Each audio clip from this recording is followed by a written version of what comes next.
Good morning, good afternoon, or good night from whenever and wherever you are watching us. I am Cameron Scandal.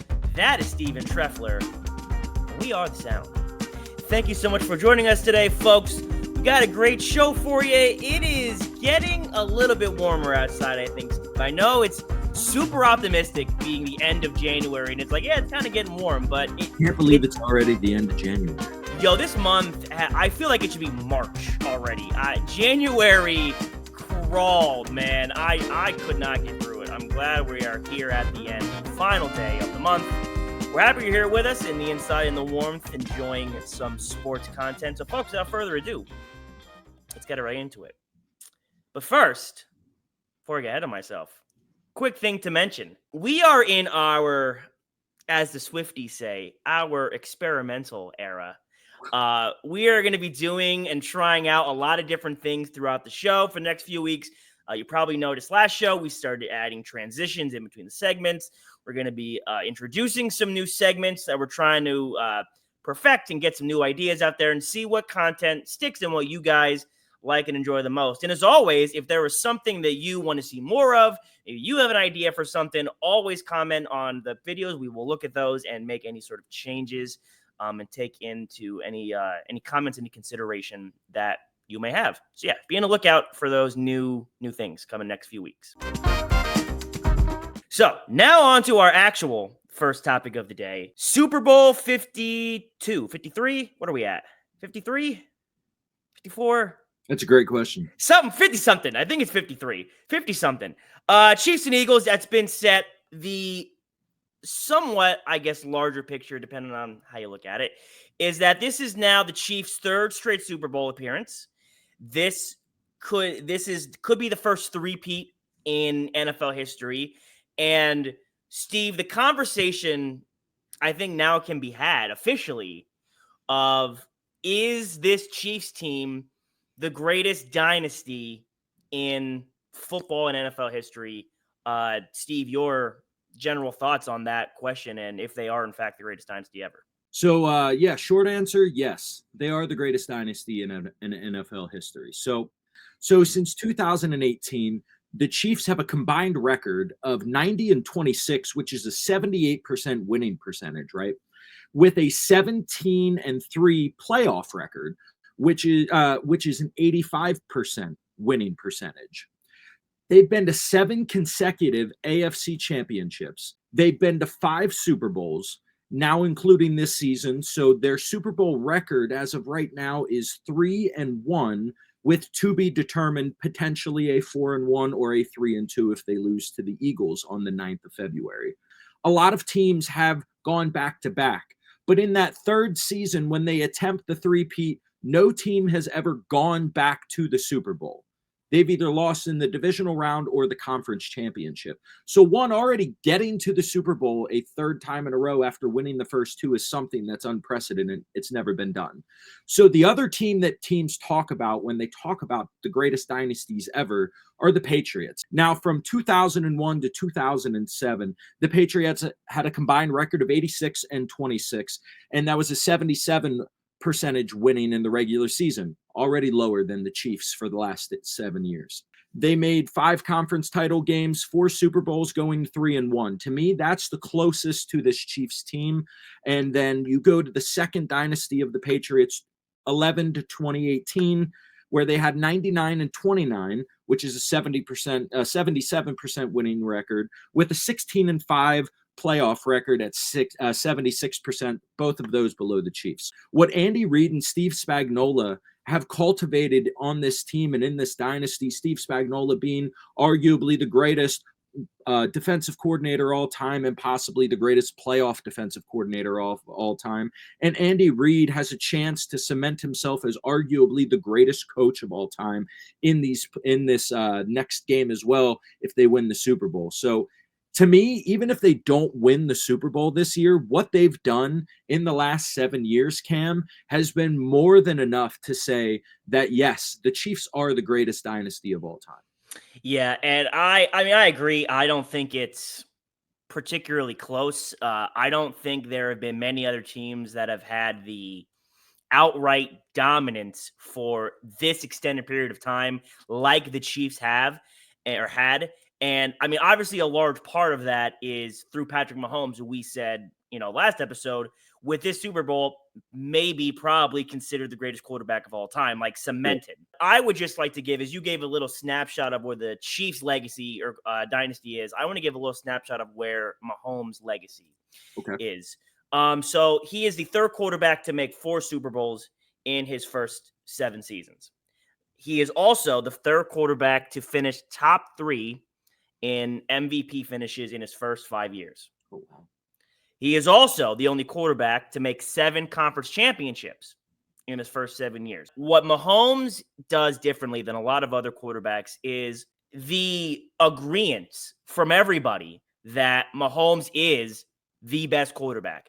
Like throughout sports, I could not think of another singular athlete where it was every single year since they had emerged to the top that they were considered, that's the guy who's probably going to win the championship this year. He also may not have a hole in his argument for being the greatest player. Like when I was doing Scandal Sports Hour, I was a big Tom Brady is the GOAT guy. And at that time, Brady was still winning his last few rings, and there was a lot of chatter, and this was, the beginning of the Mahomes stuff of where is Brady ranking. It was no question Tom Brady, but the number one thing was, well, he's a system quarterback. You put anybody there in that Patriots offense for those years with those weapons and Bill Belichick, anyone could have been the GOAT. I disagree, but okay, fine. Is anyone saying Mahomes is a system quarterback? No. Everyone's saying Mahomes is the system. Is anyone saying Mahomes can only throw and not run? We've just seen this postseason now. Mahomes can get a lot done using his legs and not his arm.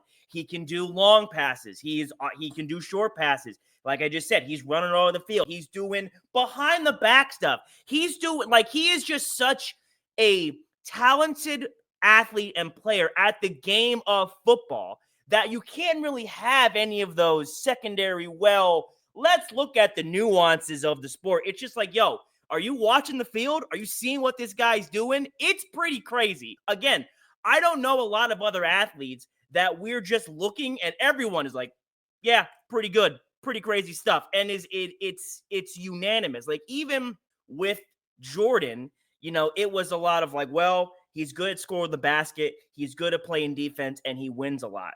But there was also the extra like, well, can he guard the post? Is he that good of a playmaker? We all know about his toxicity in the locker room, like all that little intangible stuff. LeBron has that extra stuff, and maybe, his free throw shooting. A lot of people like to say he's not clutch, which is ridiculous. But there's all those little things.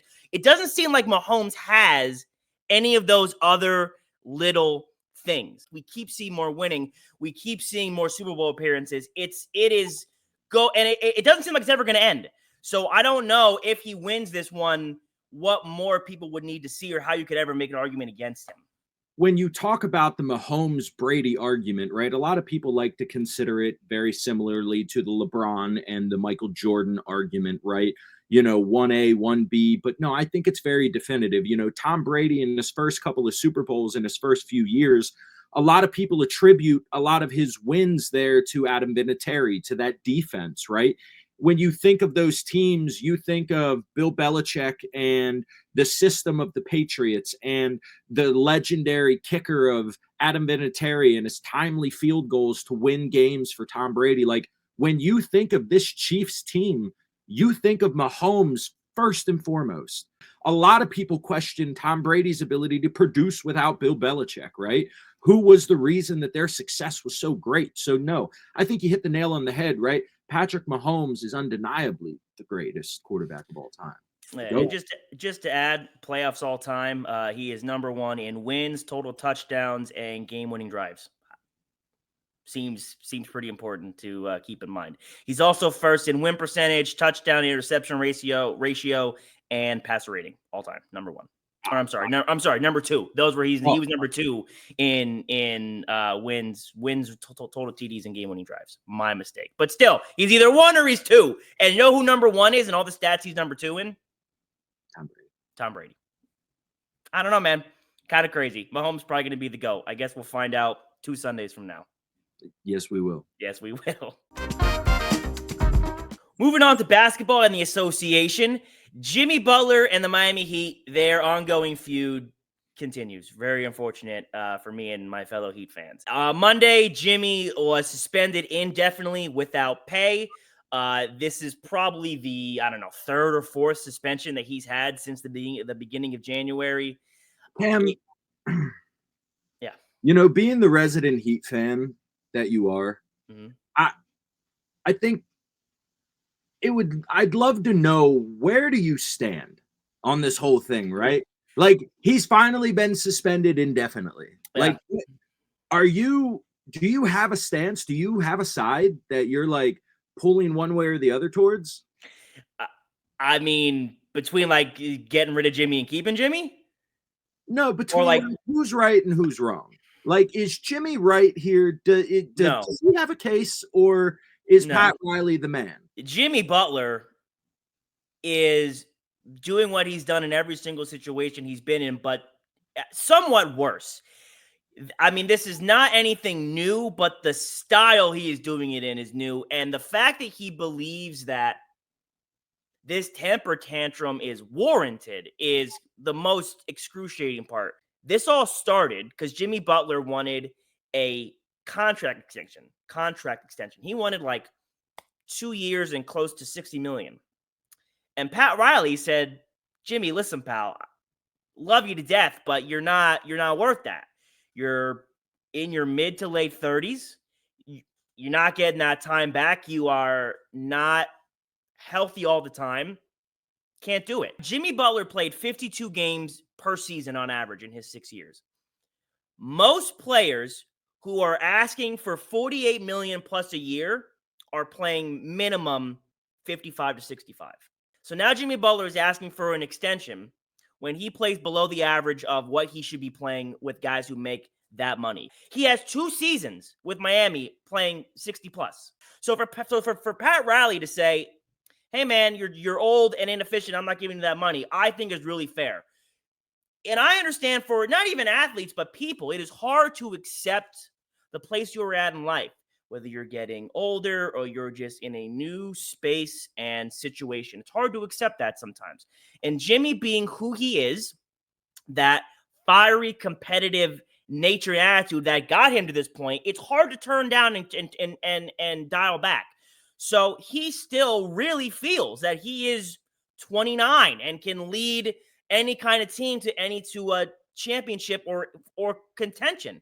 And if I am another team's GM, Steve, why would I want to, after what I've seen with this ending in Miami, and after what I have seen, how he's left everywhere burned to the ground, why would I feel that he is deserving of this extension or the money that he wants?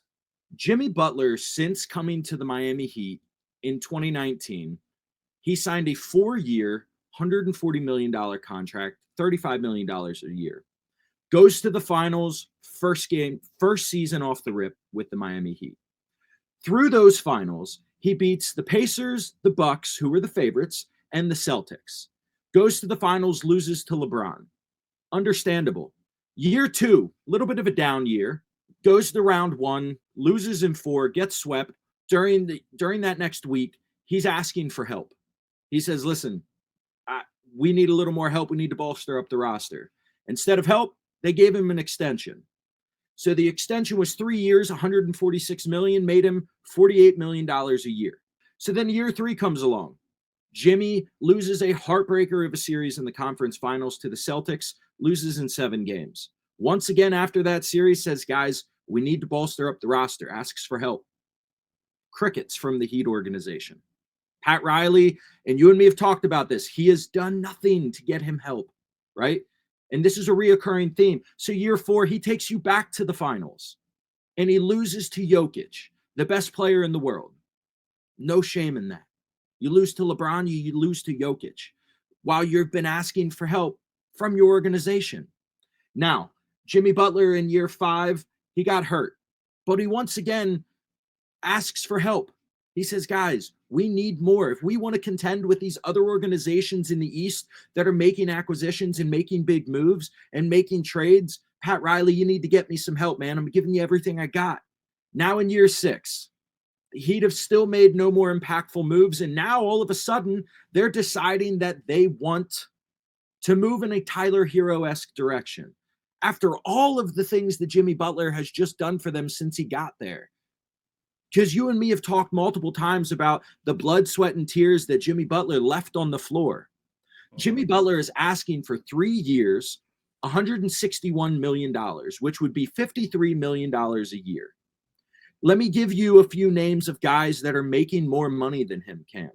Bradley Beal, Karl Anthony Towns, Kawhi Leonard, and Paul George just signed a 4-year, $202 million contract. The market is changing. So is Jimmy Butler asking for too much? Or is he just asking Pat Riley to repay him from all of the years of success where he kept the Heat relevant? If I'm Pat Riley, I'm not paying Jimmy Butler for 3 years ago. Like, I'm paying Jimmy Butler for, like, because here's the difference. Jimmy's not asking for a new contract. Jimmy's asking for a contract extension. So you are putting an investment in someone that they are going to deliver what you are giving them for that extension. So Pat Riley paid Jimmy originally for what he thought he was worth for the investment. Paid off pretty well based on what you had just told me. Now Jimmy is saying, I want to do more. Give me more. Pat Riley can see he does not have more or an extra level to give. Jimmy's not going to all of a sudden turn 37 and bring us to the finals. And if the problem is, well, we don't have any help, why am I giving my now pool of money for help to Jimmy Butler? Jimmy clearly still wants to be the best player or one of the best players. So yes, if we get him help, he's not going to want help to overtake him. But again, in the last time we made the finals, Jimmy was the worst part. I was on this show being like, let Bam take over the team in this series. Like, Jimmy was not good in that series at all. So why would I want to reinvest in Jimmy Butler after what has just transpired? Is Jimmy Butler still a top 20 player in the league? Right now? No. No. Right now? No, absolutely not. Jimmy Butler's impact comes when the playoffs start, and we all know that. So Jimmy Butler gets a little asterisk next to his name, but I'm not prepared to say that Jimmy Butler is not a top 20 player in the league. Right because now. His impact is not going to show up. Less than 20 games this season. Right, because he's dicking around because he's mad at Pat Riley. They're his own actions. We know he does that. Pat Riley's saying, I don't think, but Jimmy Butler's never been suspended multiple times by the same team in a single. Yes, he has forced his way out of everywhere he's been. He has not done this. Like, he has never tanked his trade stock when he's been leaving a team. But in the same right, I also can't name another owner who said to his veteran that's gotten him to 2 finals, 3 conference finals appearances, hey, bud, sorry, we're not going to give you what you want. Most of the time, those guys get what they want because of what they've done for the team and the impact they've given them. So you're not going to pay a guy. Pat Riley also has a history. Pat Riley has a history of letting guys walk when their time is done. That's true. No, LeBron left. Everyone knew that was going to happen. Mm-hmm. D Wade wanted money, and at the time wasn't worth it. Let him walk. Mm-hmm. Hassan Whiteside wanted money. Didn't see what was going to happen there. Let him walk. This is what happens with Pat Riley in Miami. So I'm going to trust Pat Riley, the smartest and, in my opinion, best GM in basketball, to understand and analyze what to do with the Heat's money. Like, if Pat Riley is not seeing the future with Jimmy, who am I to say Pat Riley is wrong after I have 30 years of evidence? So Pat Riley is going to get the most out of it. We will see what comes out of the Jimmy drama come February 6th. But yeah. As we mentioned, we are trying to do new things for the next few shows, trying to find some new segments and things to do for you guys. And one of those new things is a new segment we like to call 2-Minute Drill. There are a lot of things and topics where Steve and I want to talk about them in the show, but just don't have the time, or they don't have the meat on the bones, as we like to say, to make them a whole segment. So we've rounded up 3 stories that we wanted to share our opinions on, and we're going to do it in 2 minutes. So, topic number 1. Andre Iguodala getting his jersey retired by the Golden State Warriors. I can tell you right now, our reaction is we don't like this. Steve, it is disrespectful to other players and other franchises who have had their jerseys retired or not retired. Yeah, it's crazy that they're retiring the 4th best player on that team. Like, not for maybe. And I said this to Steve. The last time that Iguodala was relevant was the Heat's 2020 Finals run, and then he disappeared from the league. And his most memorable Warriors moment is a block. Not even a block from him. He got blocked. So it doesn't make a whole lot of sense. I don't really get it. Kudos. Shouldn't be happening, but I guess good for you, Iguodala. Shame on you, Golden State. Jake and Logan Paul, the 2 most obnoxious boxers in history, are now going to fight one another. This has been anticipated, I think, since probably they both kind of announced they were going to be fighting. Steve, I know you have very strong opinions about the Paul brothers. How do you feel about this? It's a scam. It's a sham. Yeah. They're a disgrace to boxing. Yeah. They fight YouTube stars and 50-year-old men. Congratulations. That being said, you got Logan or Jake? I don't care. I got Logan, just saying. And then finally, the All-Star starters of the NBA have been announced. For the East, Giannis, Brunson, Donovan Mitchell, Tatum, and Towns. For the West, Curry, KD, Shea, LeBron, and Jokic. Steve, pretty good list. I got a few complaints about it, maybe 1 or 2 changes, but all in all, pretty good. Yeah, it's not bad. I mean, I think they're erring more on the side of legacy and legends than they are like maybe some of the statistical guys this year, but not bad. Yeah, it's hard to knock off Curry and Durant and LeBron, but because I said, maybe AD in there somewhere over one of those guys, but I mean, they're legends. What are you gonna do? But yeah, hey, we got 8 seconds to spare, and this has been a pretty successful introduction to 2-minute drill. So like I said in the beginning of the show, let us know if you guys like that. If you want to see it again, if you want to step. We both had the same issue. Anyway, if you want to see that again, you like it, didn't like it, let us know. We can make it longer, make it shorter, different stories, whatever. We are here to improve and give you guys the best sports content. So, yeah, our first installment of 2-minute drill. Our third and final topic of the day, we are bringing back something that we would like to start doing more, and that is something we are for now calling the Scandal Scale. We've done a couple of videos like this in the past where I rank NFL or NBA teams on a tier list. And I know a lot of people are going to say this is like another popular sports show segment. And those people, I'm going to say, no, it's not.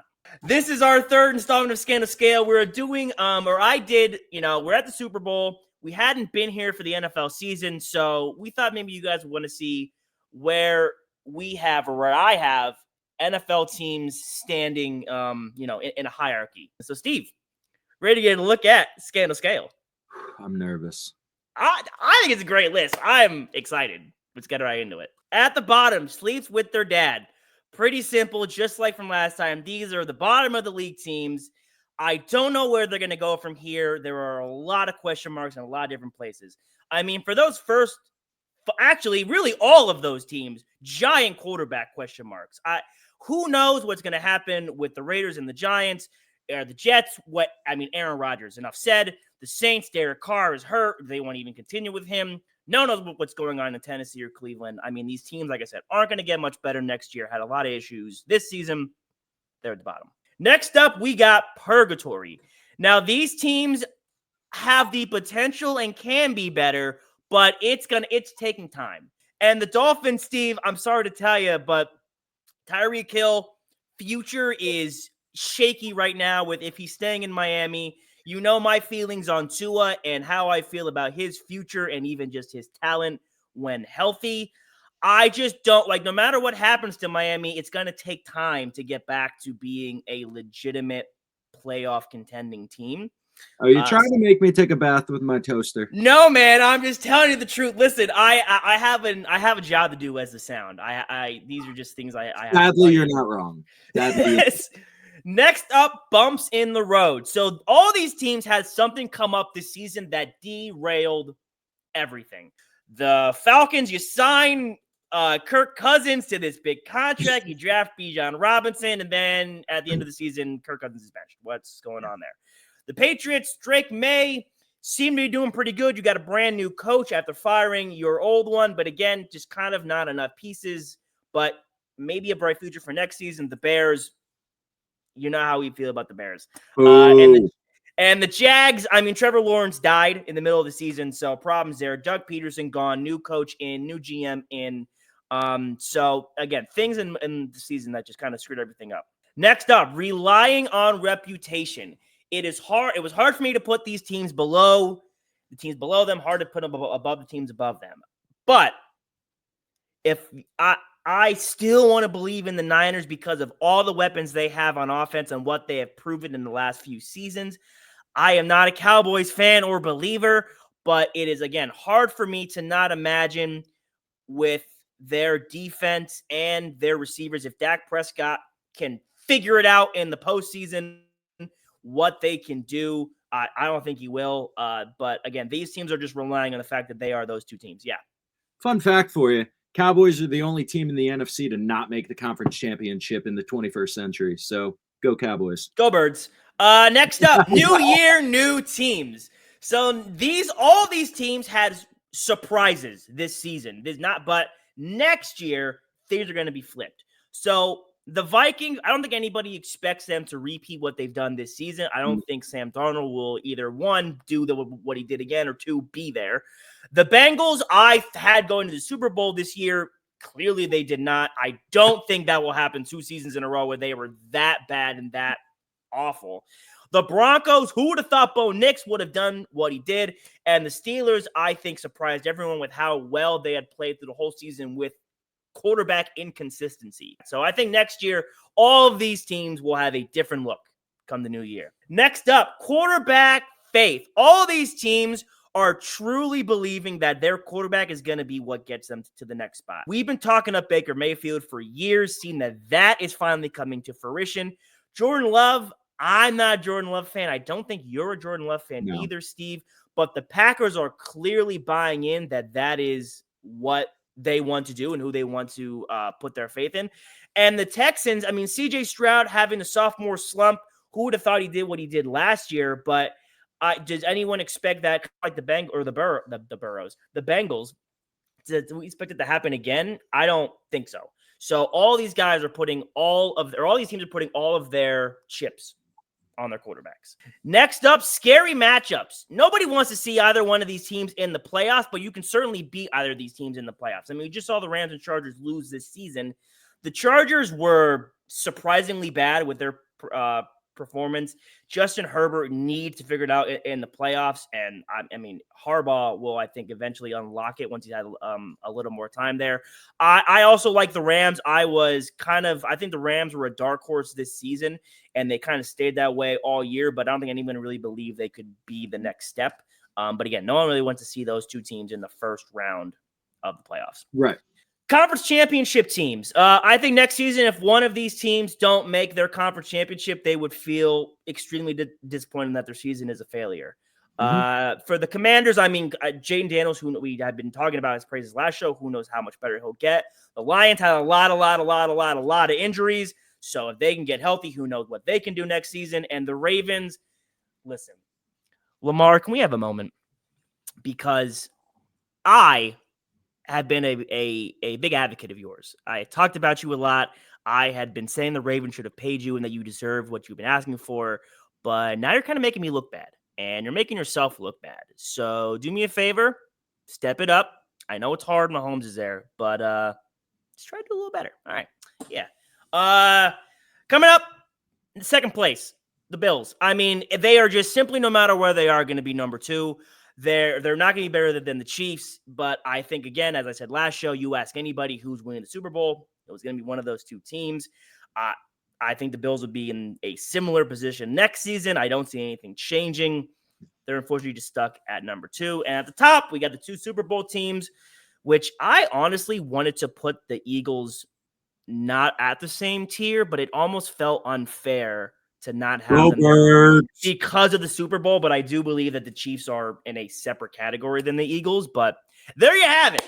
The scandal scale. Steve, tell me this is the greatest tier list you've ever seen in your life.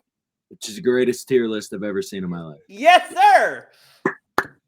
Thank you. I think you hit the nail on the head with this. I think that I was a little confused, when you got to the Bengals and you had them on the same tier as, the Broncos.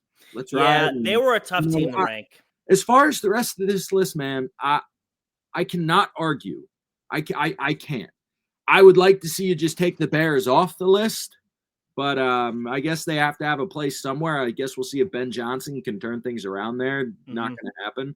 But you know what? Well played, sir. Thank well you. played. This is a fantastic list. Let us know what you guys think. Am I an idiot or am I the smartest man on earth? There's really only one right answer. You are the sound. You know what, Steve? That's actually the right answer. I'm the sound. That's really it. Nothing left to say. Hope you guys enjoyed Scandal Scale. And that's going to do it for us today, guys. We hope you enjoyed the show. Hope you enjoyed the new segments. We hope that they are around to stay. And again, if there are any suggestions, ideas, things you want to have us implement or change, let us know. Comment, like the video. We will take everything into consideration. And also, follow our Instagram page, @thesound_YT. We'll be posting updates there when new videos are coming out. I am trying to work on getting reels and stuff done for the show. Got a lot to do at once, folks, but just make sure you give that a follow for any information that we may post. And as usual, always remember, if you are ever in need of intelligent and cogent sports analysis, we will always have you covered. Thank you so much for joining us today, folks. We hope you have a great rest of your day or night. Hope you have a great weekend. Stay warm, stay safe, take care. We'll see you next week. Listen to the sound. I listen to the sound.